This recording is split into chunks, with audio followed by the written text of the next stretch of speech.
Mheshimiwa Profesa Kithure Kindiki, Makamu wa Rais wa Jamhuri ya Kenya, Mheshimiwa Anzuluni Isitoleketi, Waziri wa Ushirikiano wa Kikanda na mjumbe maalum wa Rais wa Jamhuri ya Muungano, Rais wa Jamhuri ya Kidemokrasia ya Kongo, Mheshimiwa Dr. Emmanuel John Nchimbi, Makamu wa Rais wa Jamhuri ya Muungano wa Tanzania, Mheshimiwa Dr. Hussein Ali Mwinyi, Rais wa Zanzibar na Mwenyekiti wa Baraza la Mapinduzi, Mheshimiwa Dr. Jakaya Kikwete, Rais mstaafu wa Jamhuri ya Muungano wa Tanzania, waheshimiwa makamu wa rais wastaafu, waheshimiwa marais wastaafu wa Zanzibar, mawaziri wakuu wastaafu, Jaji Mkuu wa Mahakama ya Tanzania, Jaji Mkuu wa Zanzibar, wakuu wa vyombo vya ulinzi na usalama, viongozi wote kutoka Tanzania,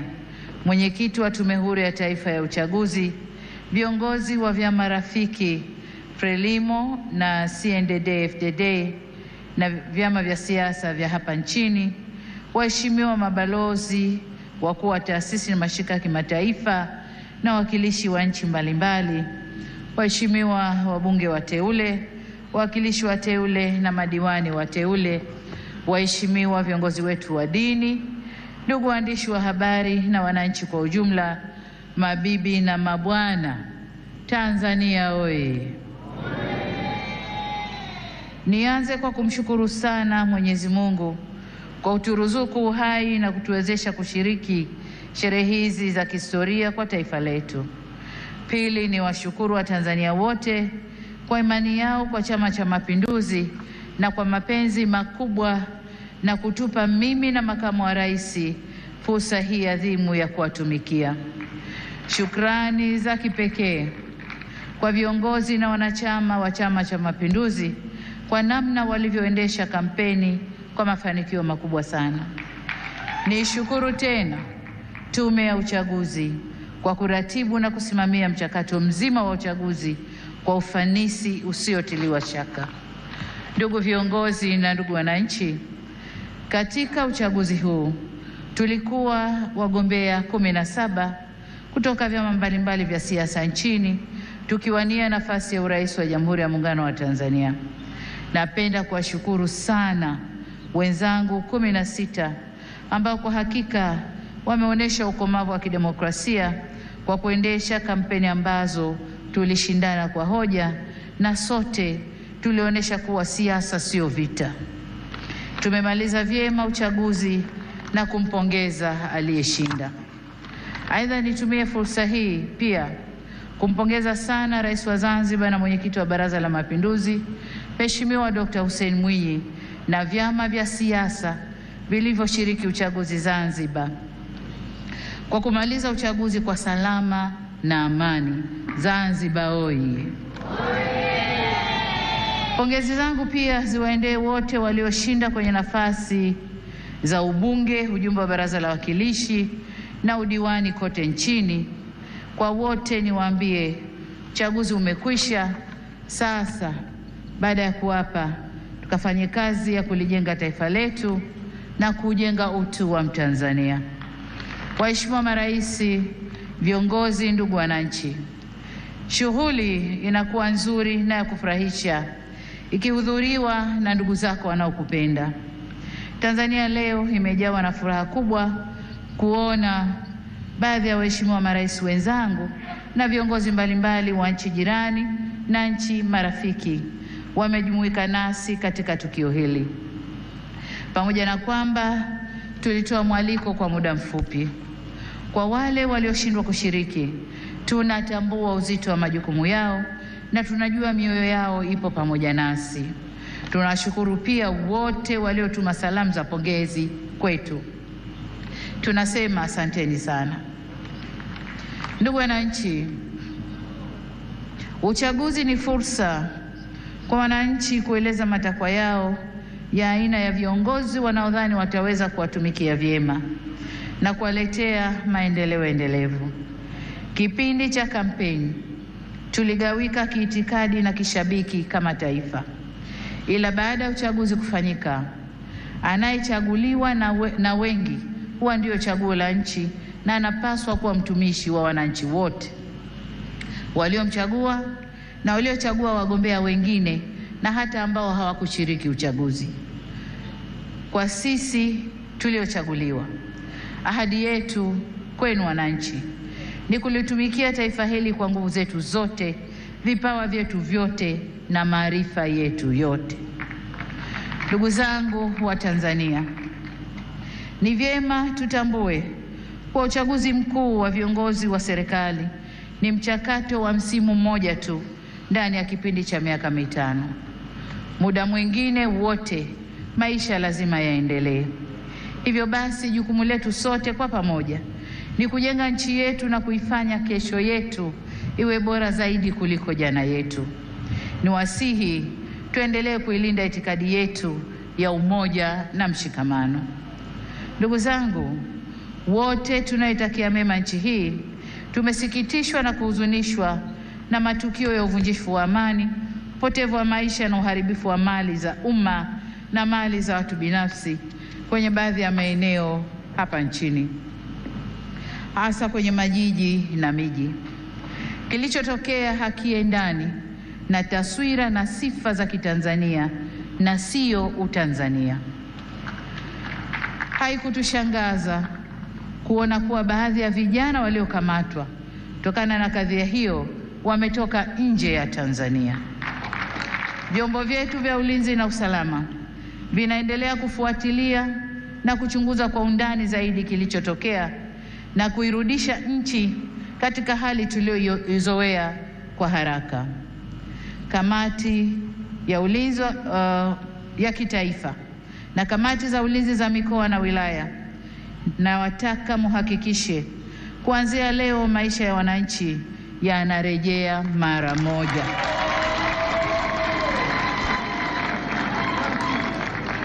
Amesema hapa Rais wa Zambia na Rais wa Burundi. Machafuko ndani ya nchi si mema, hayana bei, hayana thamani na si faida kwa yoyote yule. Kwa hiyo ndugu zangu, niwaombe sana tuzingatie umoja, amani na utulivu wa nchi yetu. Ndugu zangu, nitumie fursa hii kutoa onyo kama mama, kutoa onyo kwa wale wote waliochochea uvunjifu wa amani.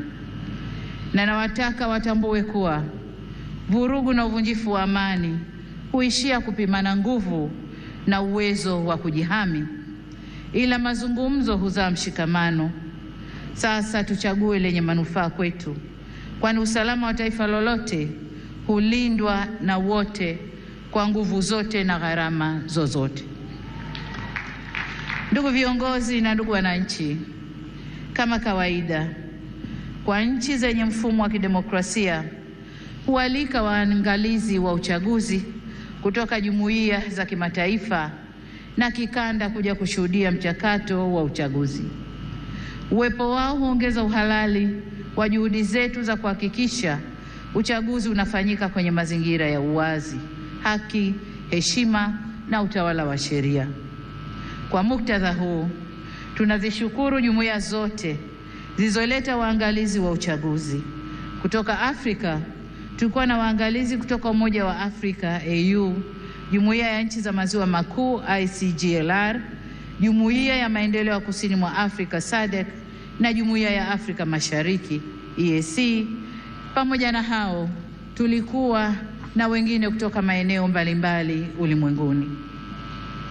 Makundi yote ya waangalizi yameshatoa taarifa za awali na tunawashukuru kwa kuwa nasi, na kwa heshima kubwa tumepokea maoni yao. Hata hivyo, kama alivyowahi kusema Rais wa awamu ya 3 ya Jamhuri ya Muungano wa Tanzania hayati Benjamin William Mkapa mwaka 2000 wakati akiapishwa kuwa rais, na hapa nanukuu kipande tu cha hotuba hiyo kinachosema: na washukuru watazamaji wa kimataifa kuja kushuhudia uchaguzi wetu ulivyofanyika. Walipotusifu tumepokea sifa hizo kwa unyenyekevu mkubwa. Tumesikia pia waliodhani hayakwenda sawa na mengine hata sisi wenyewe tumeyaona. Maagizo ya kutuelekeza nini cha kufanya tumeyakataa.